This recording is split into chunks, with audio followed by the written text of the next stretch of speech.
When it comes to your career progression and what to do to drive it forward so you can get the best promotions and the best, life-changing opportunities, things will come much more easily.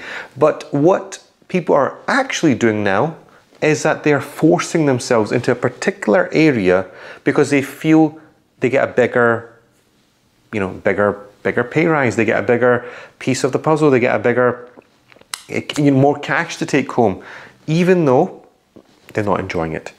Because of this reason, your future career will look actually quite, it won't be as lucrative as you think it's going to be.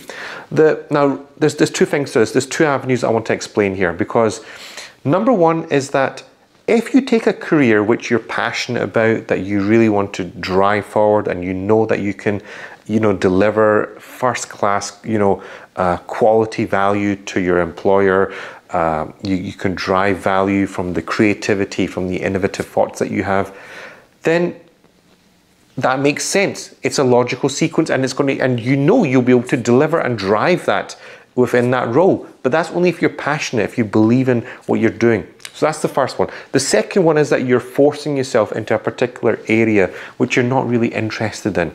And because you're forcing yourself, you will not feel that passionate about it.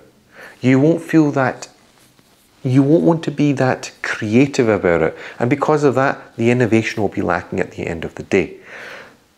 A complete polar opposite in terms of what's going on here in the first situation and the second situation. So stop forcing yourselves into careers that aren't going to give you any, that you wake up in the morning feeling, yes, I'm dying to get to work and do something really cool today. If you're waking up in the morning and it's just like, oh God, here we go again, which is basically the vast majority of us, we really need to take a rain check and see, are we practicing what we love? Are we practicing what we really want to be good at in the future? Do we love what we're working on? Is the work that you're going to do today going to help you push your career forward? It might be the case that you're working in an area that you don't like. You're working in a specific career or a job that you don't like, and you don't have time to maneuver. Unfortunately, you're going to have to make that time. There's a lot of people that I meet on a daily basis, that I speak to within my social media, whereby they're struggling. They cannot even make ends meet. And because they're struggling, they need to find skills or change their job prospects very, very quickly. And guys, in the era of digital transformation and all the automation push that's going on throughout every industry right now, the only eventual answer, what this leads down to, is that more people are going to lose their jobs. It's going to become more harder to enter the job market because you won't have those experiences. And number two, the automation has already taken care and wiped out that space.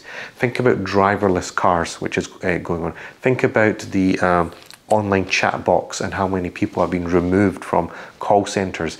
Think about all this stuff that's going on right now, which is just basically, think about testers that were once employed as software engineers, and because they've automated the entire test automation suite, 90% of them lose their job, and the company only keeps one or two of them at the end of the day. These are the negative but the harsh realities of the transformation era that we are in.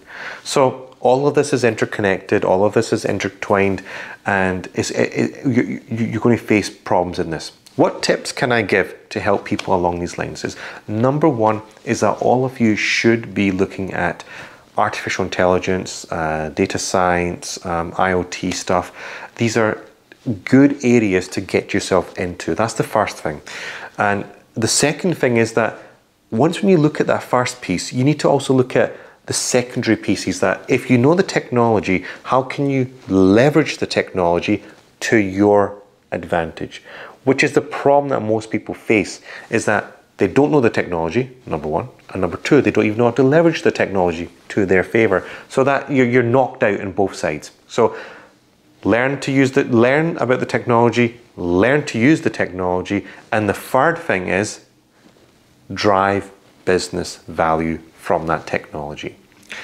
How do you do this? You be creative, you be innovative, but also you might need to run workshops, you might need to run focus groups, you might need to do research, you might need to go and check out what's happening in the market, you might need to go to conferences to find this stuff out. There's many things that you can do here, but you need to start somewhere. So number one, learn about the tech. Number two, learn how to use the tech to your advantage. And number three, drive business value with that tech. Are you doing this currently? Write in the comments down below, are you currently driving that business value with that tech? Write in the comments down below. And if you're not doing it, write in the comments down below, why not aren't you doing it? I'm curious to hear your thoughts and your, where people are down this line. And also guys, it's inevitable. If you're wanting to do this kind of complex sort of products and solutions and services, you need to have a management methodology that supports this. And this can be very nicely supported by project management degrees such as PMP certification, or a very cool scaling framework, so learning a large project such as leading safes from the Scaled Agile framework. This framework actually gives a nice methodology to encapsulate the entire project that you want to do and deliver it, so you can deliver business value to your stakeholders and to your customers, so you can get that profit and that ROI that the company needs. So many phases is a big puzzle, but at the end of the day, it's all achievable. So don't just sit there and wonder, I'm secure for the time being. The chances are you're probably not. So leave a comment down below of where you are in that journey. So thanks for watching guys. Like, share and subscribe to the channel, and I look forward to speaking to you guys next time.